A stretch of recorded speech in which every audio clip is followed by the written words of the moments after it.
007, a legendary film franchise spanning decades of British culture, revered for its long-term influence on media that can't be described with words, and possibly some of the greatest cinematography ever produced. James Bond, the main character in these films, is a code name for an agent of a secret spy organization, MI6, who's played by various actors. One of these actors is Pierce Brosnan. Now, Brosnan's history with the film franchise is admittedly rather mixed. His films would regularly pull some of the most money the franchise had seen when they came out, but their records were often short-lived, and never came close to the kinds of numbers they would see with the release of Skyfall. Critics would usually pan these movies, saying they were too campy, and generally speaking, Brosnan didn't have much influence besides a few iconic scenes that every piece of media ever wanted to reference. Now, Brosnan did not shake up the film industry. Rather, he was the catalyst for 007's big break into the gaming industry of all things. Beginning with the video game adaptation of the first Brosnan film, GoldenEye, Nintendo and Rareware worked very closely together to ensure that 007 would become a major player in the gaming industry. I don't have to tell you about this game's legacy, do I? Hell, GoldenEye was so much of an influence on the gaming industry that 007 is the only film franchise to have representation in Smash Bros. Yeah, that top secret thing in Super Smash Bros. Melee, that was 007. But GoldenEye wasn't the only Nintendo-published 007 game. It was the only one that Rareware made, and it's obviously the best one as a result. But after its success, Nintendo really wanted to do another 007 game. By the time the third Brosnan film came out, Nintendo teamed up with EA, a company now known for instilling a sense of pride and accomplishment in its players, but back then was actually putting out some decent stuff. The result of this team-up was the Nintendo 64 game, 007: The World Is Not Enough. When it comes to discussions of the best Nintendo 64 games, GoldenEye is always brought up, but The World Is Not Enough is almost never brought up. Why did this game fall into obscurity? Let's dive into 007: The World Is Not Enough and find out if this game is truly worth falling into such obscurity.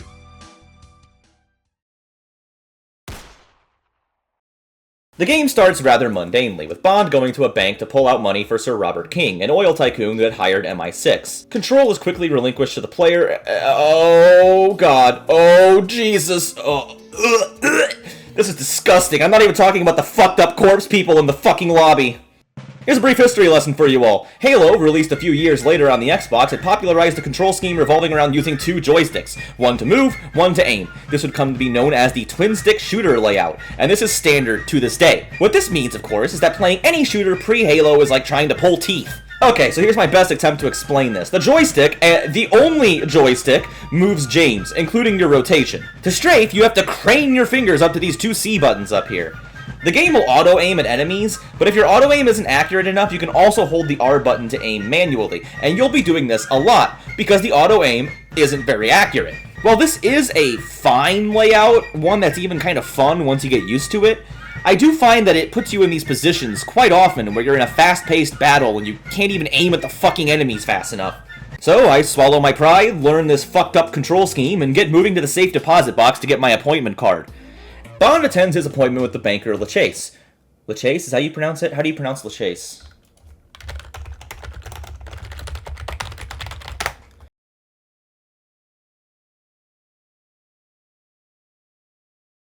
LaChase. Bond attends his appointment with the banker LaChase, where we learn he's not only here for the money, he's here for information on an assassin who murdered an MI6 agent. LaChase is then murdered before he can reveal the name of this assassin, prompting an elaborate escape sequence in the bank and our basic tutorial level. This level is wonderful. It's full of goodies to find. You crack this little safe box and you get a card which you use to swipe and go into rooms you're not supposed to be able to get into. You really feel like James Bond running around and doing all this cool spy stuff. My problem is, it promises more than this game usually has to offer. This is the only level that plays like this. See, finding all these little secrets becomes less and less prevalent as you play through the game. That, or I'm just a fucking idiot and I can't find any of them. So, using our stolen ID card, we swipe a few locks, delete all the evidence we were ever here, and get the money for King. We then have two options for a quick getaway: the stairs or the elevator. This level of control is not something unique to this level. This game has lots of options for things like this. See, the elevator would be faster, but it would probably leave me open to a sneak attack when I get down. So, we'll just take the stairs. We make a break for the front exit, and Bond makes his mundane getaway. We then return to MI6 Headquarters, where M informs us that King was using the money in an investigation to figure out who was destroying one of his oil pipelines, only to discover later that it had something to do with former Soviet weapons. We hear a loud explosion downstairs, and Bond is forced to make a quick sprint to the vault to check on King. On the way there, the headquarters is attacked by KGB terrorists, forcing you to activate all of the security protocols and failsafes in the facility as you try to find King.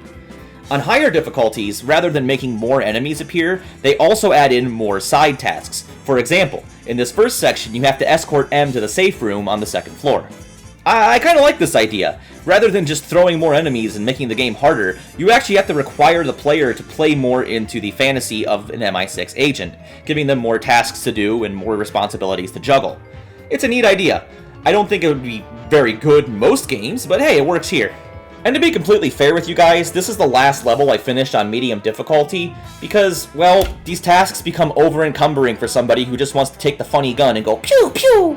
We activate the sprinklers, get medical assistance for injured agents, and reach King in the vault, who kind of explains what's going on, but not very well. And they cover this later in the game, so I'm not going to really go into detail yet. All we know as of this point is somebody wanted King dead, and now there's an even greater mystery afoot. We make our way over to the Q lab, hop on a boat, and chase down the suspect who killed King. I started stage 3 on medium difficulty. It was graciously met with... Yeah, they're fucked. Well, they're not fucked because they got the guy fast enough that I couldn't get a hit in. Or not, if I'm fucking dead. What? Do not eliminate the assassin. Why not? On this stage, we're on a pier, being attacked by enemy snipers and divers as we rush to catch the suspect. In various rooms, assassins have even taken hostages, and you're forced to rescue the hostages before you can progress further. This is when the controls become a problem. See, you only have so long before they shoot and kill the hostages, and, like I said, you're fiddling with the controls so much in this game that it's kinda hard to shoot them before they're killed. Things went pretty well on my first playthrough until this room, where I was told by Q to use my grappling hook. I pull out my watch, and... yeah. Now look, I know a couple things about 007, and one of the things I know is that his grappling hook is in his watch. What they don't explain to you is that the watch has different weapon modes. It's one of the only weapons in this game that has weapon modes, and still, despite this, in the instructions, it is marked as weapon mode controls. So here's what you do. You hold B and press the L button to cycle through functions on his watch. I find the grapple function, I shoot this thing, and then I climb the rope, press up C to get off of it, weird mechanic, not a fan, and I continue my hunt for the suspect. We're just about to catch the suspect before Bond reaches the subway station, where British officers inform him that the terrorists have taken hostages and planted an explosive in the station. So begins level 4, which I did weaponless for a retro achievement. I never said I was smart. Bond enters the station, desperately punching Russians to death before they can use their actual fucking guns to kill civilians. This level's pretty straightforward and actually kind of fun this way. The timer's way more lenient than you need as a player, but offers enough challenge to keep you on your toes. We reach the restrooms, find the bomb strapped to a toilet, and so begins a delicate process of defusing it. As Q puts it, go too fast, the whole place explodes. I proceed to fuck it up first try, the timer gets knocked down to 3 seconds, and then miraculously I manage to defuse it anyways before the 3 seconds is up. I never said I was smart. We then make our way back out, blast the lock off this door, and rush upstairs with our grappling hook to catch the assassin in a hot air balloon. Before James could get her name or number though, she detonates the balloon, killing herself and knocking James down. We're back at square one. We then learn what happened in level 2. M explains the money was switched out for an explosive, and James reveals that he deduced the amount King requested was the same amount he needed to spend to free his daughter, Electra, when she was held ransom by a man codenamed Renard. We then learn that Renard, who was presumed dead, was never actually killed. The bullet went through his brain and made him immune to all pain, though his life is now on a sort of ticking clock before the bullet inevitably kills him. We then learn that Renard has 3 targets before he dies: King, MI6, and an unknown third target. We're then sent to Electra to protect her and figure out who's responsible for all of this. The next stage is based on the iconic skiing scene, and this mission is really easy to fail. See, you can't just stop the skis, that's not how skis work. And you need to detonate these 2 oil rigs by shooting the barrels beneath them. If you miss the barrels, game over, start over. It sounds bad, but after like 2 or 3 tries, you get the hang of it and you become good at the aiming. That being said, the auto-aim does not auto-aim for the barrels. You have to hold R and make your best attempt to shoot at them. This level, for lack of a better word, is pretty fucking cool.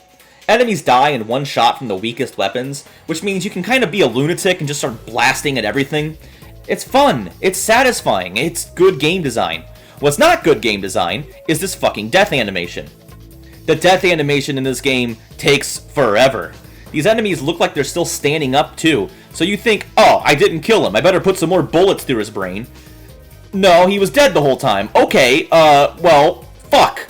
I ended up wasting like 3 bullets on half the enemies in this level, because it takes so long before you realize, oh yeah, that worked, okay. We get to the end safely and get sent to the next stage, a stealth segment in Electras Villa. This is not actually a scene from the movie, it's a workaround for the actionless casino scene. Stealth, in this case, is also in big quotation marks, because in all reality, you can run through this stage and just beat the shit out of everybody. Except for 2 characters, Davidov and Gabor. Not requiring stealth actually makes this level a lot of fun, I'm very happy to admit that. So we wiretap some phones, photograph some evidence that Davidov, the head of security for King, is a traitor in cahoots with Renard, and hop into the back of his car. The next stage is by far one of my favorites in the game. I'm not even sure why, it's just really fun. We chase down Davidov, murder him, steal his phone, and then we have to get through the woods to a Russian landing strip. There are 2 options here that a casual player will freely weave between. You can be a little stealthy and deactivate the security alarms, which will mean the guards won't see you right away and you'll have time to take them out one by one. Alternatively, you can leave the alarm on, and this becomes an ambush rush to the end. Both of these options are immensely satisfying and fun to play with. We arrive at the station, James demands a plane to land for him, faking his identity as a Russian, and we're taken directly to a facility hiding an ICBM in Kazakhstan. Yeah, I guess it's that easy. And with that, Bond is whisked off to the magical world of Kazakhstan, to a secret facility housing the development of a WMD. Bond meets up with the head scientist, Dr. Christmas Jones, who takes us on a casual stroll into the deepest depths of the facility. The security here is incredible, believe me. Once we reach the weapon, though, it's revealed that there were traitors working under Renard, who plans to make his grand escape. He takes the nuclear weapon and leaves. Teaming up with what's left of the actual team here, you take down the terrorists and make chase. I don't have much to say here. I can only really say, it feels good to shoot enemies in this level so many times before you get the idea, and frankly, this level isn't even that great compared to the previous one. At the end of the stage, Renard hops into the elevator, arms an explosive, and leaves you to die. This part, I'll be honest, caught me off guard. The World Is Not Enough isn't considered a great movie, so I, didn't waste my time watching it. As a result, this is one of the 2 sections of the game where you have absolutely no idea what to do. In the movie, Bond jumps onto this thing here and rides away from the explosion, and in the game, you do the same thing. But only if you know to do it. Now, you might say this is immersive storytelling, something which encourages you to go see the film or problem solve like James Bond would. But for me, this is bullshit. Because if you die, you have to play this whole level over again, and that includes all of this annoying, slow roleplay you've already seen.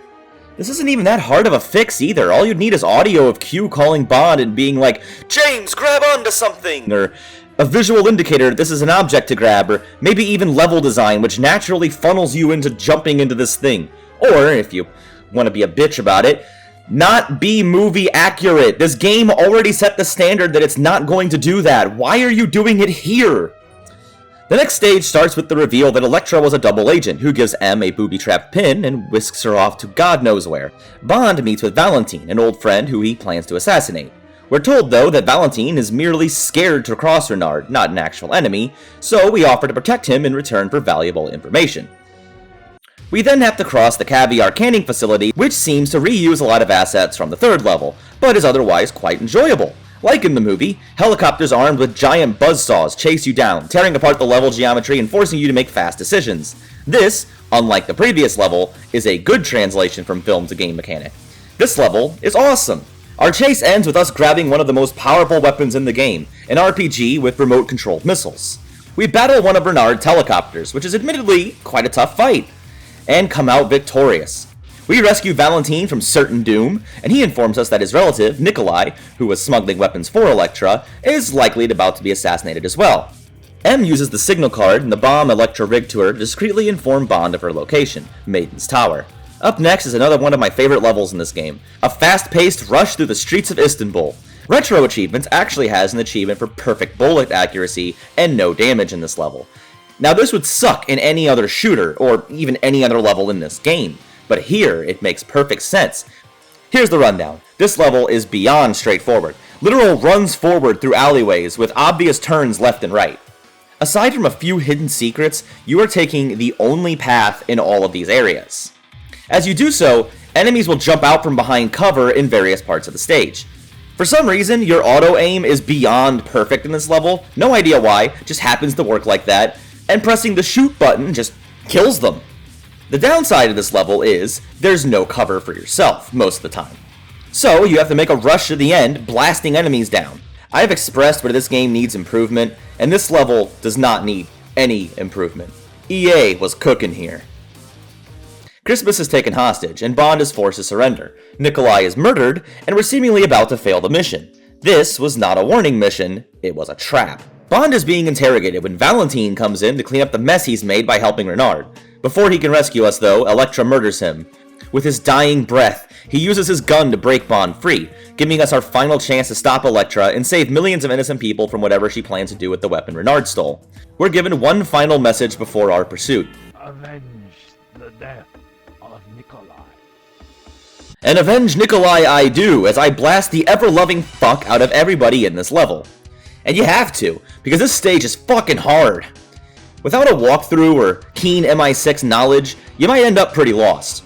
You have two paths here, the main path and a kinda tucked away side path. The main path leads you to a locked door with a fingerprint scanner. You have to find the guy with the right fingerprint, copy his fingerprints, and use them to open this door.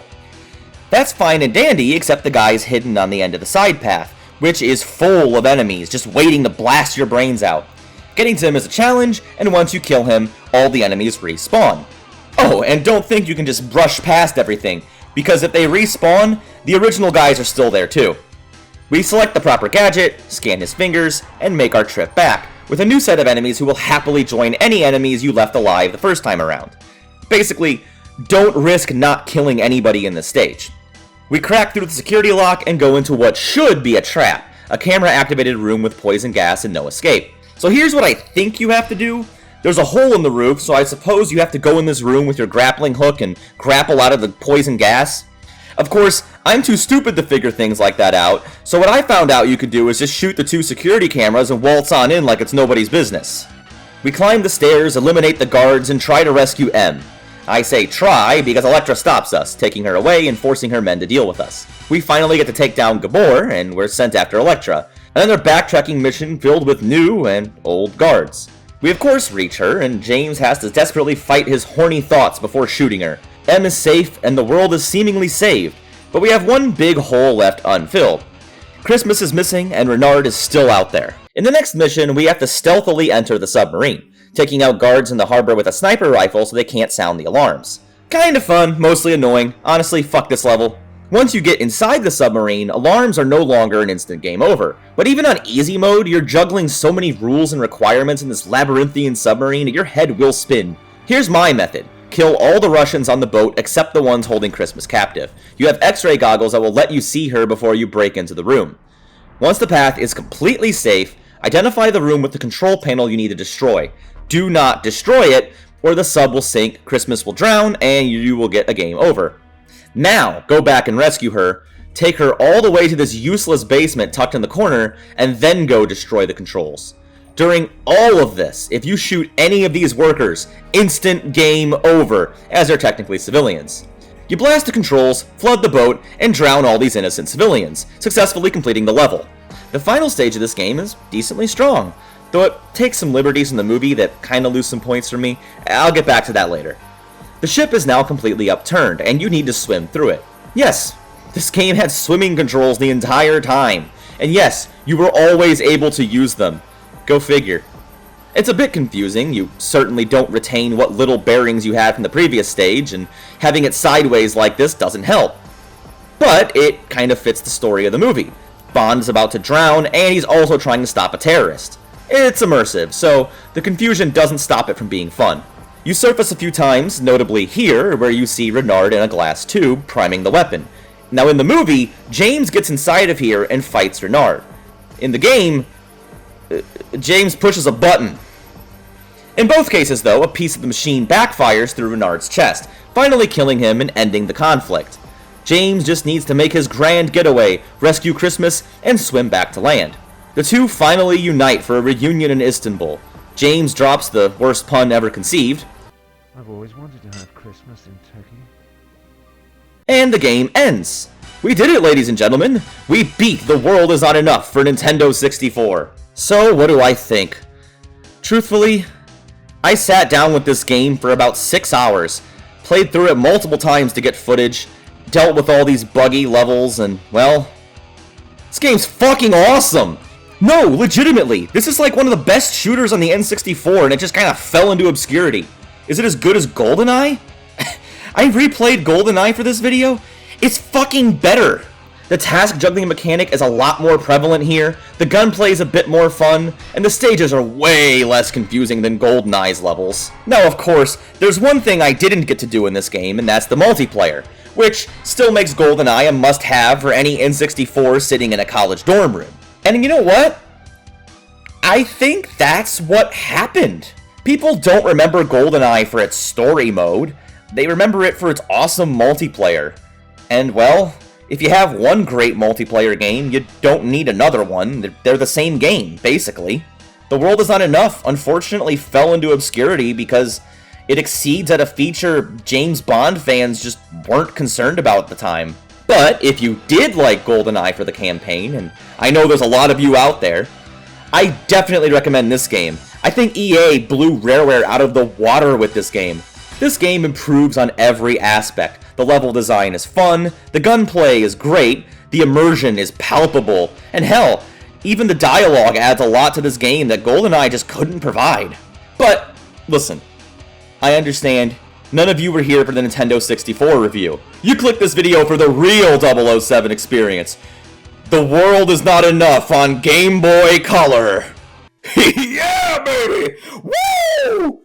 Let the sky fall when it crumbles. We will stand tall, face it all.